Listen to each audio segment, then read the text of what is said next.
of your lines is because there are reasonable steps they could have taken to avoid being what they are.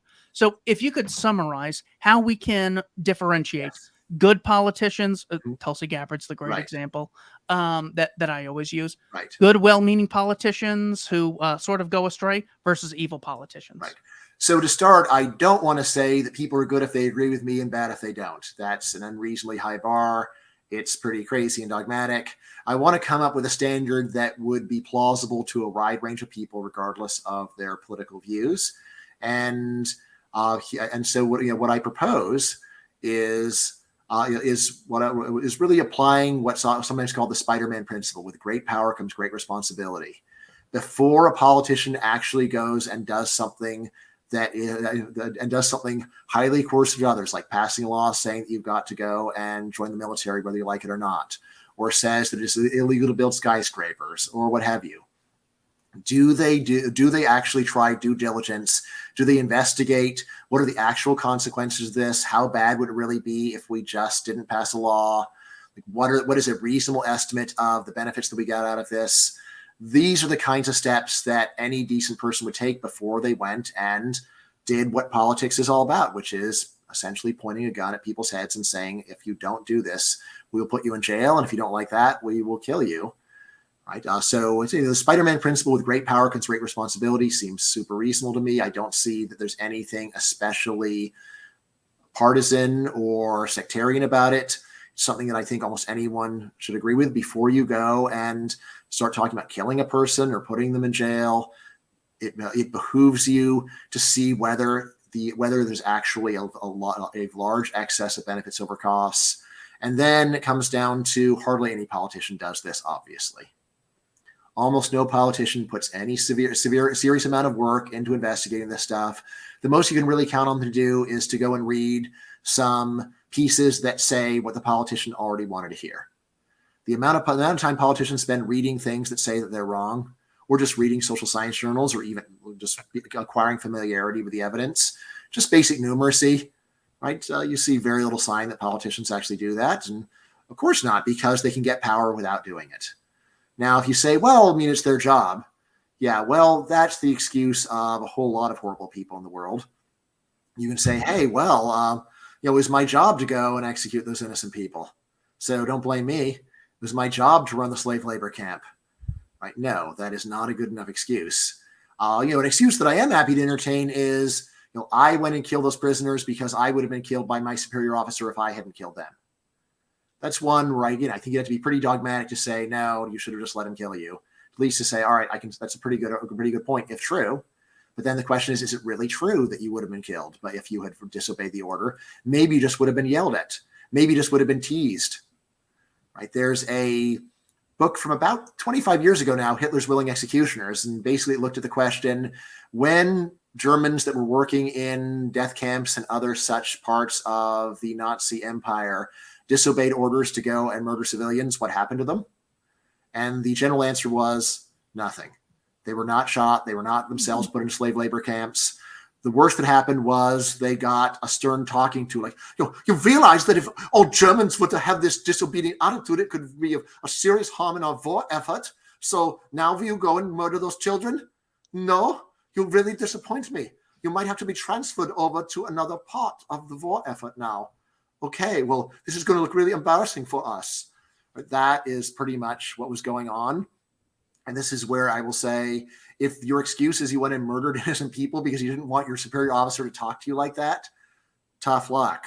Like that is not a reasonable excuse that someone was going to go and look down on you for failing to murder innocent people. So they're like the worst public servants. He took out his gun and said, you do it, or I will kill you. All right. That's where it's like, gee, like you can really understand why a person might do a terrible thing in that situation and say, at least it's complicated as to how much you want to blame them. But if it's just, you are a real letdown, Hans, that's where it's like, well, okay, well, I'd rather let you down than go and murder people. So no, 999. Yeah. You would think that they actually have some allegiance after they're always saying, I served and I serve the public and I'm here to serve you. You'd think they'd have some allegiance to us. Yeah, But every time I try bossing them around, yeah. I'm an evil terrorist. They boss me around. That next time I keep forgetting. Next time I talk to an officer, I'm gonna say, I was hired to be a drug dealer. I was a hired assassin. So I was just following orders. Yeah, yeah. I I need to ask one wouldn't of them. try it, Keith. It's just put it on the blog or do a podcast. Yeah, that would. I know philosopher Michael Huemer once tried to philosophize his way out of a ticket that he got, I think, for running a red light in the middle of the night, and he did get the guy to engage the argument a bit. So, you know, and the point of, well, no one was around, so what difference does it make if I run the red light? I checked to make sure no one was coming. You were just hiding there with your lights off. And the guy's like, well, you know, if people can break the law when it's totally, there's no reason at all to keep it, then they might start breaking really good laws. And it's like, seems unlikely, right? But he wasn't able to talk his way out of the ticket. And the cop said, oh God, did you write Paradox Lost? I'm out of here. Goodbye. You win. Yeah. All right.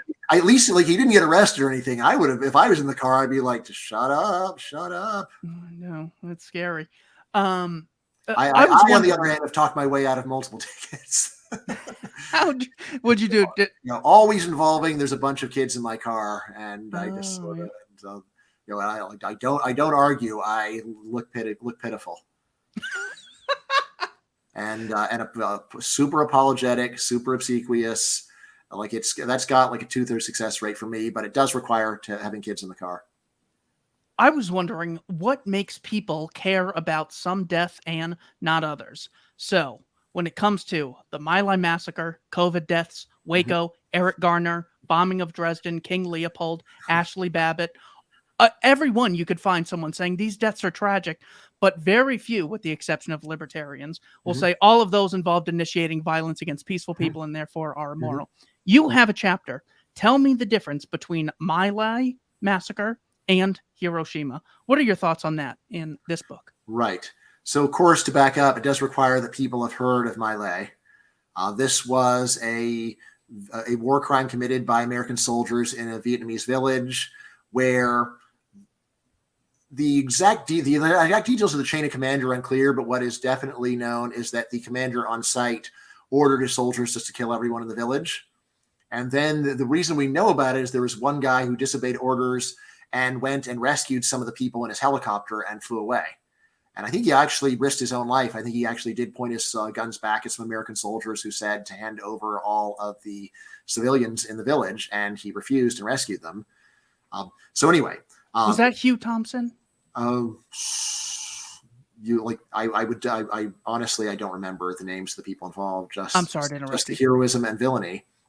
Right. But anyway, now, Hiroshima, I hope most people that are watching this have heard of that. So the U.S. dropped atomic bomb on Hiroshima. First time that atomic bomb was used on human beings. Second time was Nagasaki, of course. Right now, most people are strongly convinced that Hiroshima was fine and that My Lai was terrible. Although at the time, it's worth pointing out that a lot of people were claiming that the Americans who murdered all the people were heroes and that the guy who rescued some people was a traitor. Eventually, the facts came out, and they were so horrifying and so blatant that it does. That's like you know the guy, the rescuer, did not go to jail at least, and the perpetrator got, I think, like some years of house arrest, right, rather than just being summarily shot as a war criminal, which would have been the sensible thing. But anyway, the point of that essay is I just go through. So what are some reasons why people think that Hiroshima was okay? Of course, it starts off with saying, well, we were just going and bombing enemy soldiers, and that's totally untrue, and you can check that pretty easily.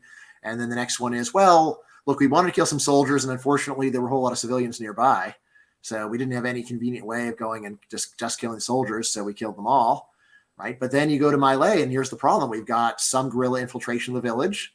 So, yeah, if you want to make sure that you get the guerrillas, then you better just kill everyone in the village.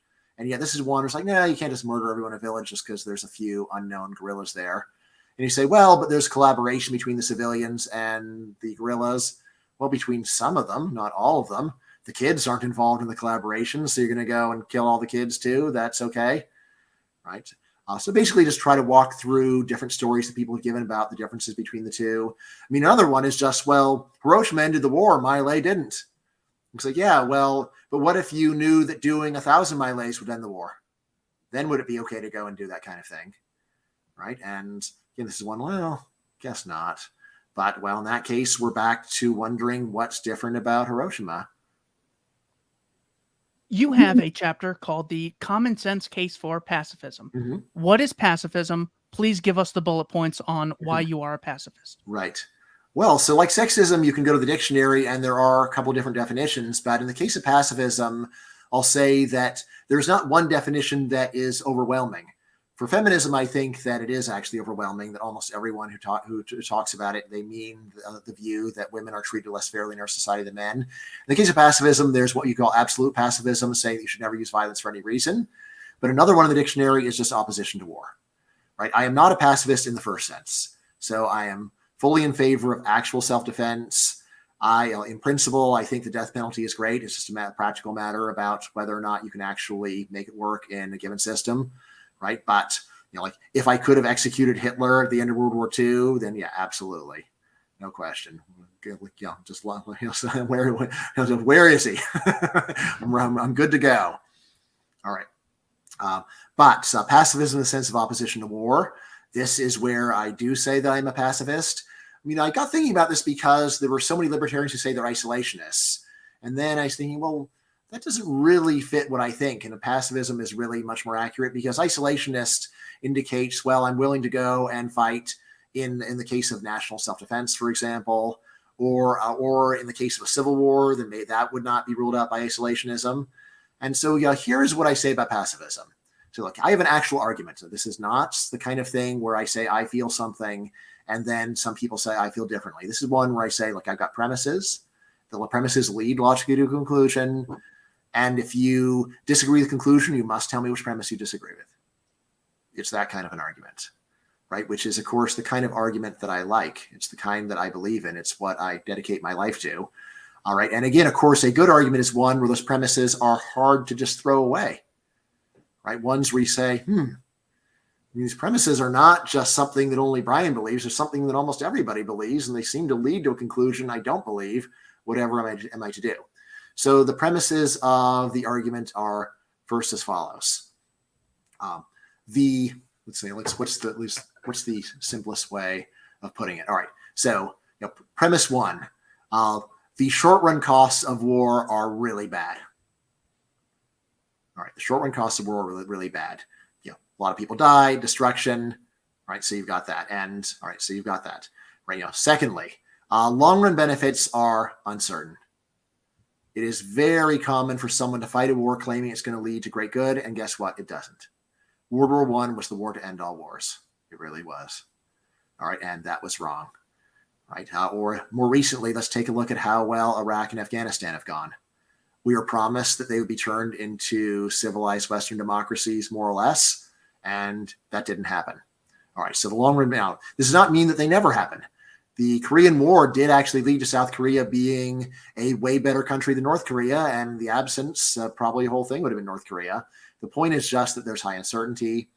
Then the next premise is that before you go and murder or negligently kill innocent people, you should have high confidence that there will be a large excess of benefits over costs. Right, so that is key. That comes down to a thought experiment that has been done many times, sometimes called the forced organ donation hypothetical, which just says, look, all right, you're a doctor. You do organ transplants to save lives. You got 5 patients. Each patient needs a different organ to save their life. One needs a liver, one needs lungs, one needs a heart, and so on. Perfectly healthy guy walks by. He has no friends, no family. No one will ever miss him. Would it be all right for you to murder him and harvest his organs to save your 5 patients? Right. Almost everyone says no. If you raise the numbers up a lot enough, then many people change their minds. But 5 isn't enough. So I said, all right, well, this shows that if we're talking about murdering innocent people, we've got to have at least a 5-to-1 benefit cost ratio. Right. And then the final point is people say, well, we're not killing innocent people. Modern warfare always involves the murdering or negligent killing of innocents because the weapons are just too indiscriminate to not do it. Right. So anyway, snap all these premises together. And it seems like there's a very strong presumption opposed to war. Really, in order to have a justified war, you need to be able to reasonably say this is war where we have such strong knowledge of its future consequences that we know with a lot of confidence that there will be over 5 times benefits. The benefits will be over 5 times the costs. Right now, this is a claim you can always make, but then it's like, all right, well, let's just go and look at your record of prediction. How good is your record of prediction of this kind of thing? We know from the work of political psychologist Philip Tetlock that even experts' level of prediction of this kind is extremely poor. And so it is just not reasonable to think that people have this kind of knowledge.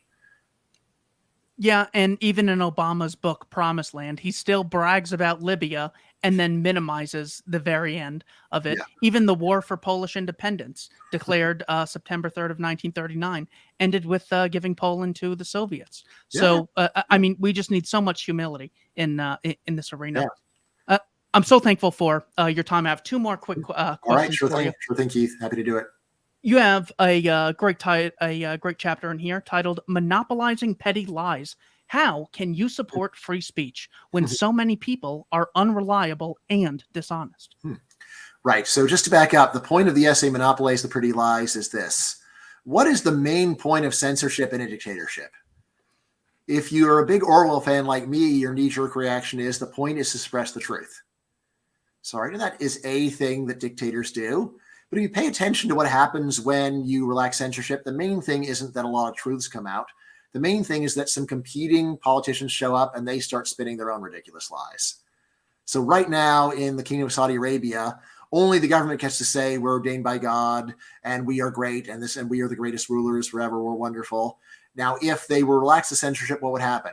Would it be a bunch of rationalists come along and start going and saying, well, let's go and consider some criticism of the Quran and like what that implies for Sharia law? Much more likely there would be some fanatics who come along and say, no, we are ordained by God and he has ordained us to take over this country and kill you horrible reprobates who present yourself as friends of Islam. That's what God really wants. And in fact, you probably see 20 different guys claiming to have a pipeline to God. Right. So you realize a lot of what censorship is about crushing other liars. You want to be the only people that are able to say where this is the greatest country in the world because it's ruled by me because I'm so great. You don't want anyone else to be able to say that kind of stuff. All right. Now, so this is my story about the main point of censorship. It is just that only the people in power can go and weaponize this ridiculous rhetoric. Now, given this, how can I defend free speech? So I think I got another piece where it basically amounts to one cheer for free speech. And I said, you can't really say, you can't say that free speech leads to truth. It's just not correct. Obviously, if free speech led to truth, then there would just be one religious view on the planet by now. And guess what? There's not. There'd be one political view on the planet. There isn't.